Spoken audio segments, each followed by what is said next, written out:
আসসালামু আলাইকুম সবাইকে। শাম্মী দোলন ব্লগের নতুন একটি ভিডিওতে আপনাদের সবাইকে স্বাগতম। আজ রেসিপি নিয়ে এসেছি মগজ ভুনা রেসিপি। ভয় পাবেন না, মানুষের না, গরুর মগজ ভুনা।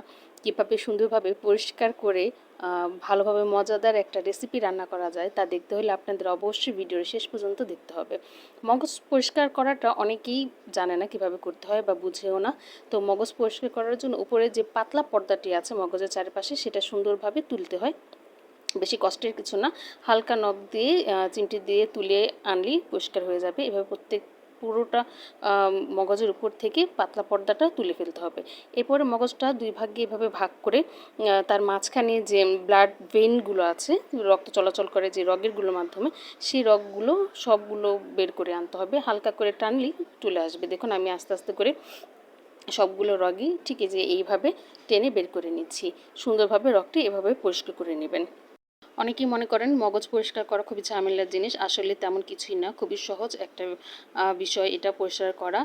মগজ রান্না করার আগে অবশ্যই কিছুক্ষণ পানিতে ভিজিয়ে নেবেন। আর ভিজিয়ে নেওয়ার পরে রক্তটা যখন এক্সট্রা রক্তটা যখন বের হয়ে যাবে তখন উপরের চামড়াটা আর ভিতরের রগগুলো বের করে নেবেন। এখন আমি মগজের অর্ধেকটা নিয়ে একদম ছোটো ছোটো করে কেটে নিব। কাটাটা সম্পূর্ণ আপনাদের উপরে, আপনারা চাইলে বড় বড় করে কাটতে পারবেন বা একদম কিমা সাইজের করে কাটতে পারবেন। তো আমি এখানে ছোটো ছোটো কিউব করে কেটে নিচ্ছি। এইভাবেই আমার কাছে ভালো লাগে, মনে হয় খেতে। যত ছোটো হবে অবশ্য তত এটার মশলার সাথে বেশি মিশে যাবে। আর বড় হলে এটা দাঁতের নিচে লাগবে বা একটু আস্ত থাকবে, খেতে ভালো লাগে। তো কাটাটা আপনাদের মতো করে আপনারা কেটে নেবেন। আমি দেখিয়ে দিচ্ছি আমি কতটুকু সাইজ করে কেটেছি। একদম কিউব করে ছোটো করে কেটে নিয়েছি। মগজ খুব রিচ একটা খাবার। আমি বলবো যাদের হাই প্রেশার আছে তারা চেষ্টা করবেন এটা অ্যাভয়েড করতে। মগজটা আমার কাছে মগজটা বেশি খেলে মনে হয় কেমন একটু নেশা নেশা টাইপের মনে হয়, তো আমি মগজটা একটু কম খাই। তো যাই হোক, এখানে আমি চলে এসেছি ফ্রাই প্যানের মধ্যে। তেল গরম হওয়ার পরে আমি দুটো তেজপাতা, এলাচ আর দারচিনি দিয়ে দিলাম। হালকা একটু ভেজে নেড়ে চেড়ে তারপরে কতগুলো পেঁয়াজ দিয়ে দেবো। অবশ্যই পেঁয়াজটা একটু বেশি দেওয়ার চেষ্টা করবেন। যতখানি পেঁয়াজ হবে মগজের স্বাদটা তত বেশি ভালো হবে।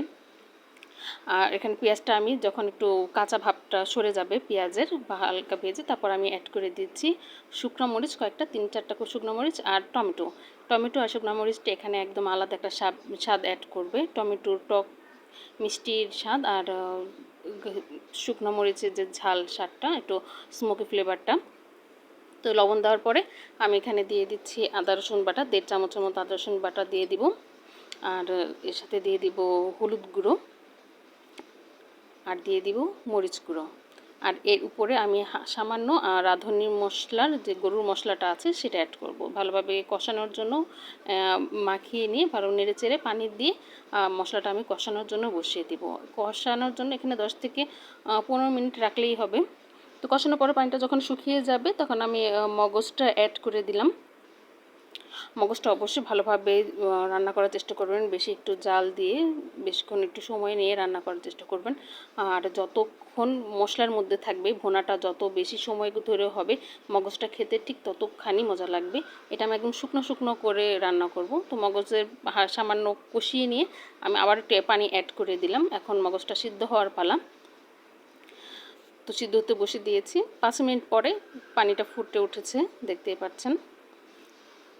আর মগজটা আমি একদম ভাজা ভাজা করে রান্না করব। যখন তেলগুলো এভাবে উপরে উঠে আসবে আর পানিগুলো প্রায় শুকিয়ে যাবে তখন আরেকটু নাড়াচাড়া দিয়ে আমি আরেকটু 5 মিনিটের জন্য অপেক্ষা করব। তো দেখুন এখানে আমার মগজ রান্না শেষ। মগজ আপনারা সাদা ভাত, পোলাও বা রুটি, পরোটার সাথে পরিবেশন করতে পারেন। যারা মগজ রান্না পছন্দ করেন তারা এভাবে রান্না করে দেখতে পারেন। আর আমার রেসিপিটা যদি আপনাদের ভালো লেগে থাকে অবশ্যই জানাবেন। সবাই ভালো থাকবেন। আসসালামু আলাইকুম।